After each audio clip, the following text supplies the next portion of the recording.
¿Cuál es la dificultad para el pueblo de la Primera Alianza? Que ellos no veían claramente que el Señor iba a venir 2 veces.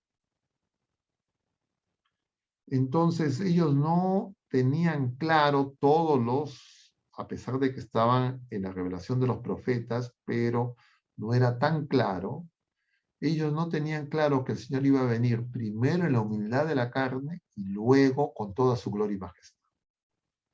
Entonces, cuando ellos ven a un Mesías muy humilde, muy manso, ellos creen eso es prueba de que este no es el Mesías. Y eso lo experimentan incluso los apóstoles. Pedro mismo. Por eso es que abandonan al Señor. Entonces, incluso cuando lo ven en la cruz, para ellos es casi la confirmación de que no puede ser el Mesías. Y por eso es que los discípulos de Maús, como vemos en el Evangelio según San Lucas, se van ya decepcionados.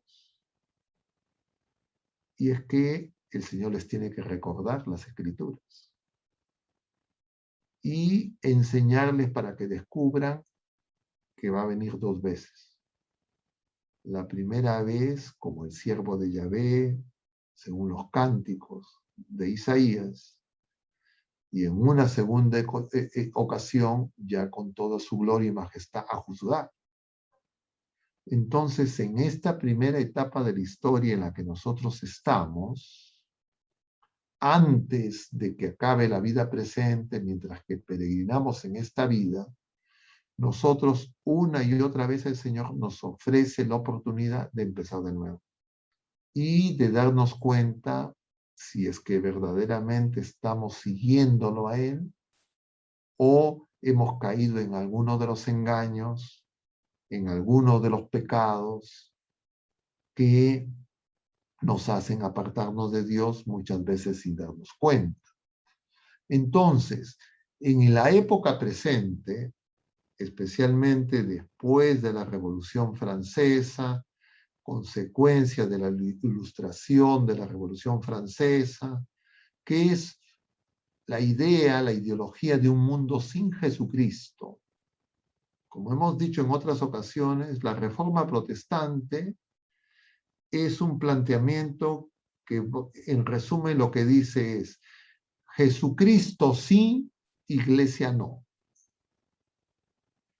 Jesucristo sí, sacramentos, solo bautismo, los otros sacramentos no.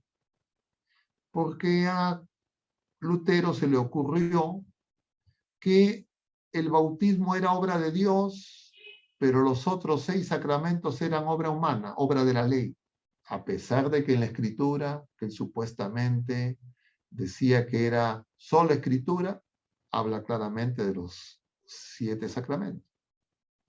Pero se le antojó. ¿Por qué?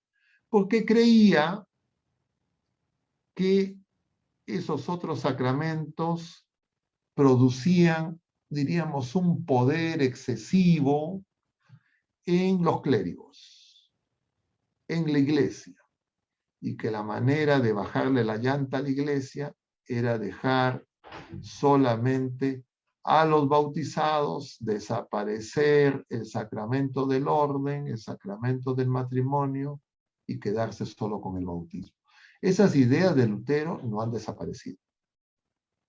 Y actualmente dentro de la iglesia hay muchas personas que con variantes acogen esos errores y se olvidan que los sacramentos son obra de Dios a través de criaturas humanas. En este caso, en la mayoría de ellos, los ministros ordenados, especialmente los sacerdotes. Pero que el sacerdocio no es un privilegio, y eso puede ser un error de los sacerdotes, de los clérigos, de la jerarquía, porque también es un don. Y es un don para ponerlo al servicio de los demás. Pero igual que cualquiera de los otros dones naturales, si los clérigos creen que esos dones son para su beneficio y no para el servicio, entonces ser clérigo es de alta responsabilidad. y altamente peligroso, igual que tener otros dones naturales.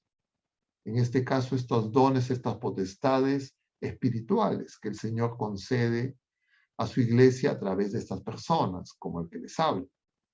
Y entonces es altamente peligroso. Y entonces la iglesia, los bautizados, tienen que tener claro que hay esos graves peligros y tienen que hacer oración por los sacerdotes, por los clérigos, porque lo que quiere Satanás es dividirlos. Y entonces la jerarquía de la iglesia, los clérigos, los religiosos necesitan la oración de los laicos y viceversa. Los laicos necesitan la oración de los clérigos. Pero en lugar de ser una comunidad orante, se convierte en una comunidad donde hay, entre comillas, lucha de clases, siguiendo las ideologías, y entonces uno cree que el problema es de poder. Ese es un engaño satánico que estas ideologías han introducido en el mundo y también en la iglesia. Y por eso es que algunas personas dicen, entre comillas, por poner solamente un ejemplo, que ¿por qué no hay mujeres ordenadas? Para que haya igualitarismo. Porque no se dan cuenta de lo que implica ese ministerio. Y podríamos seguir con muchos ejemplos. Pero yo no puedo descubrir la verdad de quién soy si no descubro la relación que hay entre la humildad y Jesucristo. Que un atributo de Jesucristo es ser manso y humilde. Y entonces el mundo te dice que ser humilde es un error. Eso empezó más explícitamente con Nietzsche.